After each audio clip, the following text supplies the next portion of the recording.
ಇತ್ತೀಚೆಗೆ ಸೆಲೆಬ್ರಿಟಿಗಳ ಮದುವೆ ವಿಡಿಯೋವನ್ನ ಓಟಿಟಿ ವೇದಿಕೆಗಳು ಖರೀದಿ ಮಾಡಿ ತಮ್ಮ ಪ್ಲಾಟ್ಫಾರ್ಮ್ನಲ್ಲಿ ಪ್ರದರ್ಶನ ಮಾಡೋದು ಹೊಸ ಟ್ರೆಂಡ್. ಇದಕ್ಕಾಗಿ ಕೋಟಿ ಕೋಟಿ ಹಣ ಕೊಡ್ಲಿಕ್ಕೆ ಓಟಿಟಿಗಳು ಮುಂದೆ ಬರ್ತವೆ.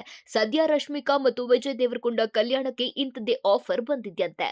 ರಶ್ಮಿಕಾ ದೇವರಕೊಂಡ ಮ್ಯಾರೇಜ್ ವಿಡಿಯೋಗೆ ಬರೋಬ್ಬರಿ 100 ಕೋಟಿ ಆಫರ್ ಕೊಟ್ಟಿದೆ ಓಟಿಟಿ ವರ್ಲ್ಡ್.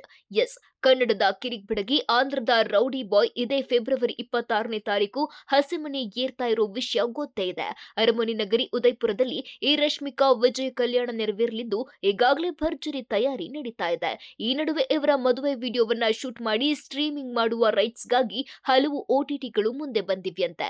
ಮೂಲಗಳ ಪ್ರಕಾರ ಓಟಿಟಿ ವೇದಿಕೆಯೊಂದು ಮದುವೆಯನ್ನ ಡಾಕ್ಯುಮೆಂಟರಿ ರೂಪದಲ್ಲಿ ಪ್ರಸಾರ ಮಾಡೋ ಹಕ್ಕು ಕೊಟ್ರೆ ಬರೋಬ್ಬರಿ 100 ಕೋಟಿ ಕೊಡ್ತೀವಿ ಅಂತ ಆಫರ್ ಕೊಟ್ಟಿದ್ಯಂತೆ. 2024ರ ನವೆಂಬರ್ನಲ್ಲಿ ಲೇಡಿ ಸೂಪರ್ ಸ್ಟಾರ್ ನಯನತಾರಾ ನಿರ್ದೇಶಕ ವಿಘ್ನೇಶ್ ಜೊತೆಗೆ ಸಪ್ತಪದಿ ತುಳಿದಿದ್ರು. ಇದರ ವಿಡಿಯೋ ರೈಟ್ಸ್ ನ ನೆಟ್ಫ್ಲಿಕ್ಸ್ ಬರೋಬ್ಬರಿ 25 ಕೋಟಿ ಕೊಟ್ಟು ಖರೀದಿ ಮಾಡಿತ್ತು.